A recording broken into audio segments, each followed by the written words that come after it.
할렐루야. 하나님께서 오늘도 우리를 부르신 줄로 믿습니다. 옆에 계시는 분들과 함께 인사해 보도록 하겠습니다. 사랑합니다. 축복합니다. 오늘도 말씀 안에서 큰 은혜 누립시다. 아멘. 오늘 말씀의 제목은 깨어서 기다리는 종이 되라 입니다. 미국의 유명한 기독교 저술가인 랜디 알코는 그의 책에서 이러한 말을 남겼습니다. 그리스도인들의 헌신에 가장 큰 방해가 되는 것은 바로 이 땅을 영원히 살 집으로 여기는 착각이다. 여러분, 이 말을 들으면 어떤 마음이 드시나요? 이 말이 어떤 느낌이 드시나요? 이 말이 우리의 마음을 예리하게 찌르지 않습니까? 우리는 머리로는 이 땅에 잠시 머무는 나그네 길임을 너무나도 잘 알고 있습니다. 그러나 우리의 실제 삶의 모습을 가만히 들여다보면 마치 이 땅이 영원한 내 집이고 전부인 것처럼 아등바등 살아갈 때가 얼마나 많이 있는지 모릅니다. 입술로는 다시 오실 주님을 기다립니다. 아멘, 주 예수여 어서 오시옵소서 마라나타라고 고백하지만 정작 그 기다림이 내 일상과 삶의 자리에서 어떠한 모습으로 드러나고 있는지를 돌아보면 부끄러워서 고개를 들 수 없을 때가 참으로 많습니다. 오늘 우리가 함께 살펴볼 이 누가복음 12장의 말씀에서 예수님께서는 제자들에게 두 가지 중요한 비유를 들려주고 계십니다. 하나는 주인을 기다리는 종의 비유이고 다른 하나는 신실한 청지기와 그렇지 않은 청지기의 비유입니다. 이 두 비유는 겉으로 보기에는 서로 다른 이야기처럼 보이지만 결국 우리를 향한 단 하나의 질문을 던지고 있습니다. 어떠한 질문일까요? 주인이 다시 돌아왔을 때에 과연 나는 어떠한 모습으로 서 있을 것인가 하는 질문을 우리에게 던지고 있습니다. 예수님께서는 이 비유들을 통하여 다시 오실 주님을 기다리는 자들이 이 땅에서 과연 어떻게 살아가야 하는지를 아주 분명하게 가르쳐주고 계신다는 것입니다. 사랑하는 성도 여러분, 오늘 이 생명의 말씀 앞에 나온 우리 모두가 막연한 기다림을 넘어서 내 삶의 자리에서 주인을 기다리는 신실한 종의 모습을 다시 한번 마음에 깊이 새기고 결단하는 귀하고 복된 시간이 되기를 주님의 이름으로 간절히 축원합니다. 먼저 첫 번째로 우리는 깨어서 주님을 기다리는 종이 되어야 합니다. 어떤 종이 되어야 된다고요?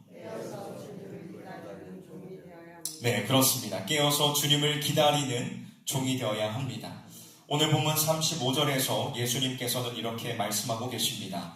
허리에 띠를 띠고 등불을 켜고 서 있으라. 여러분, 이것은 혼인잔치에 갔다가 밤늦게 돌아오는 주인을 기다리는 종의 모습을 그리는 것입니다. 당시 유대사의 문화적 배경을 살펴보면 혼인잔치는 보통 늦은 밤에 열렸고 며칠씩 이어지기도 했습니다. 잔치가 길어지면 주인이 아주 깊은 밤 혹은 새벽녘에야 돌아올 수도 있었지요. 피곤한 종들이 그 긴 밤을 기다리다가 꾸벅꾸벅 졸거나 잠들어 버리는 일은 얼마든지 일어날 수 있는 뻔한 상황이었습니다. 그러나 예수님께서는 제자들에게 그렇게 퍼져 있지 말라고 하십니다. 허리에 띠를 단단히 동이고 어둠을 밝힐 등불을 켜고 주인이 문을 두드리면 조금의 망설임도 없이 즉시 문을 열어줄 수 있도록 문가에 서서 기다리라고 말씀하십니다. 여러분, 여기에서 허리에 띠를 띠다 라는 이 표현은 단순히 옷매무새를 단정히 하라는 뜻이 아닙니다. 이것은 출전을 앞둔 군사나 주인의 엄중한 명령을 수행해야 하는 종들의 긴장감 있는 준비된 자세를 의미하는 것입니다. 그저 막연하게 소파에 기대어 기다리라는 것이 아니라 언제 오시든 즉각적으로 반응할 수 있도록 영적인 긴장의 끈을 놓지 말라는 것입니다.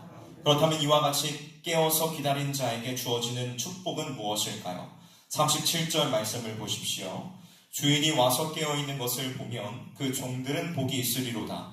내가 진실로 너희에게 이르노니 주인이 띠를 띠고 그 종들을 자리에 앉히고 나와 수종하리라.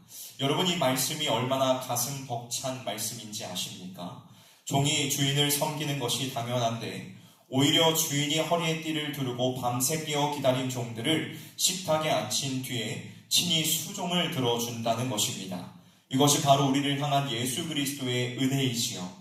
주님은 우리의 작은 수고와 깨어있음을 결코 모른 채 하지 않으시고 가장 영광스러운 자리에서 우리를 친히 안아주시고 섬겨주시는 분이십니다. 그런데 문제는 그 주님이 언제 오실지 모른다는 것이 큰 문제입니다. 38절에 보면 이경 밤 9시부터 자정이나 삼경 자정부터 새벽 3시에 오실 수도 있다고 하십니다. 주님의 재림은 우리가 계산하고 예상하는 시간표대로 움직이지 않습니다. 그래서 39절의 도둑 비유를 덧붙이신 것입니다. 예고 없이 찾아오는 도둑처럼 인자가 올 것이니 항상 준비하고 있으라는 것이지요. 사랑하는 성실의 성도 여러분, 깨어 있으라는 것은 밤에 잠을 자지 않고 철야를 하라는 뜻이 아닙니다. 나의 평범한 삶의 모든 자리에서 주님을 의식하며 살아가라는 것입니다. 우리는 종종 예배당 안에서 기도의 자리에서는 주님을 간절히 찾다가도 교회 문을 나서서 직장과 가정의 일상으로 돌아가면 그 영적인 긴장감을 다 풀어버리고 세상 사람들과 똑같이 살아갈 때가 너무나도 많이 있습니다.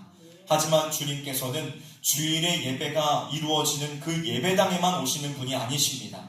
우리의 모든 삶의 자리 가운데 함께 하시는 분이십니다.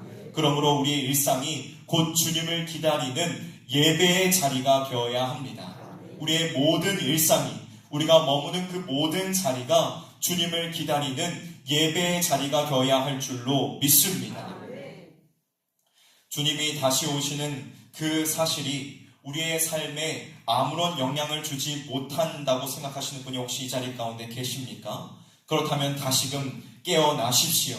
일상의 모든 자리 가운데서 주님을 의식하며 주님이 당장 오늘 밤 내 삶의 문을 두드리셔도 기쁨으로 열어드릴 수 있도록 영적으로 깨어있는 저와 여러분이 되시기를 주님의 이름으로 축원합니다. 다음 두 번째로, 주님을 기다리는 자는 내게 맡겨진 사명을 신실하게 감당해야 합니다. 깨어진 자들, 주님을 기다리는 자들은 무엇을 감당해야 된다고요?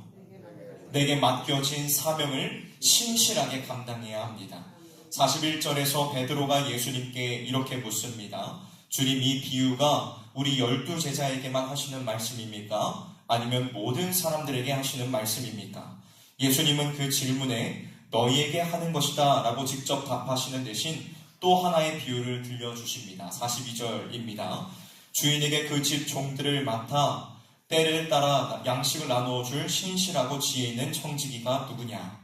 여러분, 청지기는 자기 재산을 가진 자가 아닙니다. 주인의 재산을 맡아 관리하며 다른 종들에게 양식을 제때에 공평하게 나누어 주는 막중한 책임을 가진 사람을 말하는 것입니다. 여기서 양식을 나누어 준다라는 말은 원문으로 볼 때에 대충 던져주는 것이 아니라 필요에 맞게 정확히 측량하여 공평히 분배한다는 뜻을 가집니다. 즉, 내 감정이나 편애에 치우치지 않고 주인의 마음을 품고 지혜롭고 신실하게 일해야 한다는 것을 의미하는 것이지요. 그렇다면 여러분, 청지기로서 신실하게 일한 결과는 무엇일까요? 43절과 44절을 보면 주인이 돌아왔을 때에 그 종이 그렇게 일하고 있는 것을 보면 그에게 모든 소유를 맡기겠다고 말씀하십니다. 여러분, 이 신실한 청지기의 가장 큰 특징이 무엇인지 아십니까? 그는 주인이 눈앞에 없을 때에도 주인이 불꽃과 같은 눈으로 지켜보고 있을 때와 같이 똑같이 일한다는 것입니다. 주인이 안 본다고 농땡이를 피우거나 권력을 남용하지 않습니다. 사람의 눈을 의식하는 것이 아니라 코람데오, 하나님 앞에서의 신앙으로 주인의 시선을 의식하며 살았던 것입니다.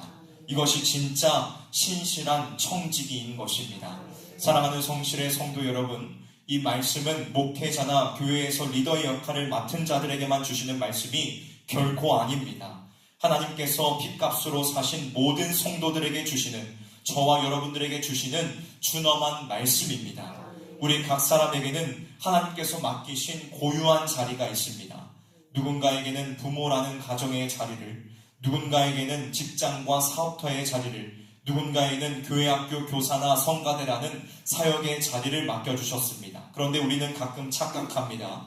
사람들이 박수 쳐주고 알아주는 큰 일만 사명이라고 생각합니다. 그러나 이것은 잘못된 생각입니다.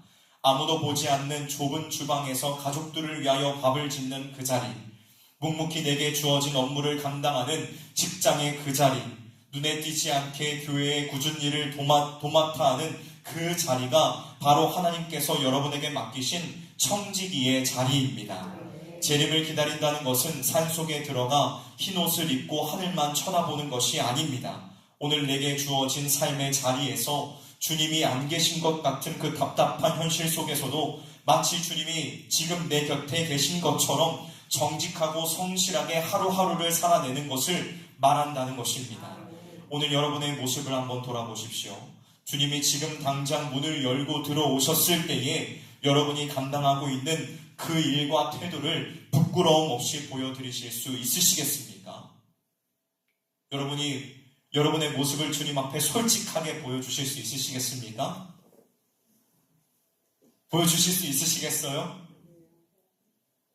내게 맡겨진 가정과 그리고 사역, 모든 관계 속에서 사람들의 시선이 아닌 주님의 시선을 의식하며 신실한 청지기로 살아가기로 결단하는 저와 여러분들이 되시기를 우리 구주 예수 그리스도의 이름으로 간절히 축원합니다.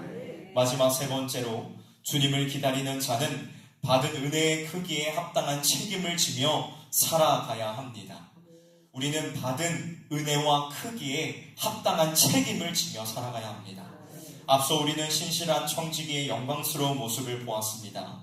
그런데 예수님께서는 45절에서 정반대의 길을 걸어간 악한 청지기의 참담한 모습도 함께 보여주고 계십니다. 만일 그 종이 마음에 생각하기를 주인이 더디 오리라 하여 남녀 종들을 때리며 먹고 마시고 취하게 되면 먹고 마시고 취하게 되면, 여러분, 이 악한 청지기의 근본적인 문제가 무엇입니까? 아무래도 우리 주인 오늘 늦게 올 거야, 아직 오려면 멀었어 라며 주인의 재림에 대한 긴장감과 기대를 스스로 무너뜨린 것이 그에게 있어서 가장 큰 문제였습니다. 재림에 대한 신앙이 사라지자 그의 삶은 즉각적으로 타락합니다. 맡겨진 권한으로 연약한 자들을 돌보지 않고 오히려 때리고 억압하며 자기 배만 불리고 술에 취해 방탕하게 살아갑니다. 신앙이 무너지면 삶의 윤리도 함께 무너지게 되어 있다는 것이죠. 그러나 46절을 보십시오. 그가 전혀 생각하지도 못한 그날, 알지 못하는 그 시간에 주인이 갑자기 들이닥칩니다. 그리고 그를 엄히 벌합니다. 여러분, 주님이 오심이 내 생각보다 조금 더디다고 해서 재림이 취소된 것이 절대로 아닙니다. 우리 주님은 반드시 다시 오십니다. 그리고 그날 우리가 어떠한 마음과 어떠한 태도로 살았는지가 명명백백히 주님 앞에 드러나게 될 것입니다. 이어지는 47절과 48절에서 예수님은 아주 중요한 심판의 기준을 말씀하고 계십니다. 우리 47절과 48절 말씀을 함께 읽어보도록 하겠습니다. 47절과 48절 말씀 다시 한번 읽어보도록 하겠습니다. 시작. 주인의 뜻을 알고도 준비하지 아니하고 그 뜻대로 행하지 아니한 종은 많이 맞을 것이요, 알지 못하고 맞을 일을 행한 종은 적게 맞으리라. 물은 많이 맡은 자에게는 많이 요구할 것이요, 많이 맡은 자에게는 많이 달라 할 것이니라. 아멘. 권한이 클수록 책임도 무겁다는 말씀입니다.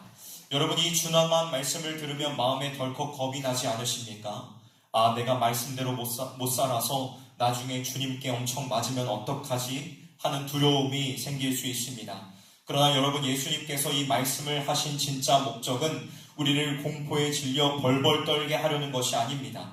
이 말씀은 오히려 우리가 지금까지 받아 누린 은혜의 크기를 정직하게 돌아보게 하려는 하나님의 사랑의 호소라는 것입니다. 여러분, 생각해 보십시오.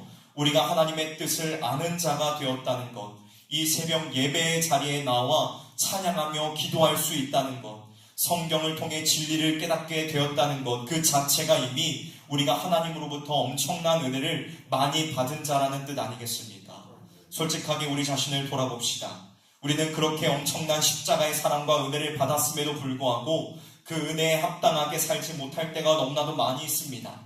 말씀을 머리로는 알면서도 손과 발로는 행하지 않고 은혜 받았다고 눈물 흘리면서도 문을 나서면 여전히 내 고집대로 혈기를 부리며 살아갑니다. 그러나 여러분, 그 부끄러운 내 모습에 절망하고 주저앉으라고 이 말씀을 주신 것이 아닙니다.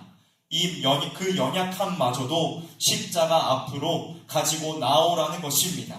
사랑하는 성도 여러분, 우리를 끝까지 신실하게 살게 만드시는 그 원동력은 심판에 대한 두려움이 아니라 십자가의 사랑입니다. 하나님과 원수되었던 나를 살리시기 위하여 자기의 하나밖에 없는 아들까지도 십자가에 내어주신 어떠한 말로도 표현할 수 없는 크신 하나님의 사랑, 그 놀라운 사랑이 우리의 심령에 부딪혀 올 때에 우리는 비로소 내가 이렇게 큰 은혜를 받았는데 남은 인생을 이렇게 살아갈 수가 없지 라며 다시 일어설 수 있는 것입니다. 많이 받은 자로서 나를 위해 피 흘리신 예수 그리스도의 십자가 은혜에 합당하게 내 삶을 거룩한 산 제물로 내어드리는 결단하는 삶을 우리는 살아가게 된다는 것입니다. 사랑하는 성도 여러분, 여러분은 은혜를 많이 받은 자들입니다. 여러분은 하나님의 사랑을 많이 받은 자들입니다. 믿으시죠?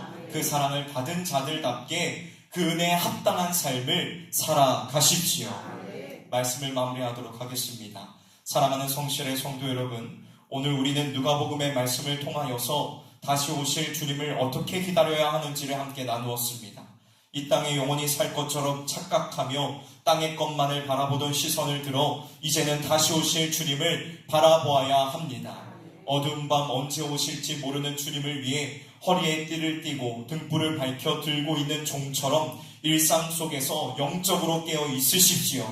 사람들이 알아주지 않아도 호람대오의 정신으로 하나님께서 내 곁에 계신다는 그러한 생각으로 내게 맡겨진 가정과 직장, 사역의 자리를 묵묵히 지켜내는 신실한 청지기가 되시기를 주님의 이름으로 축원합니다. 그리고 무엇보다도 나를 구원하시기 위해 생명까지 내어주신 그 십자가의 압도적인 은혜를 기억하며 많이 받은 자답게 그 은혜에 합당한 사랑과 헌신의 삶을 살아가시기를 바랍니다. 주님께서는 반드시 다시 오십니다. 주님께서는 반드시 다시 이 땅에 오십니다. 그리고 그날 밤새 깨어 믿음의 자리를 지켜낸 여러분들을 친히 안아주시며 영광의 식탁으로 인도해 주실 것입니다. 그 영광스러운 소망을 품고 오늘 하루도 우리에게 주어진 믿음의 길을 흔들림 없이 묵묵히 걸어가는 우리 성실교회의 모든 성도님들 되시기를 주님의 이름으로 축원합니다. 함께 기도하도록 하겠습니다.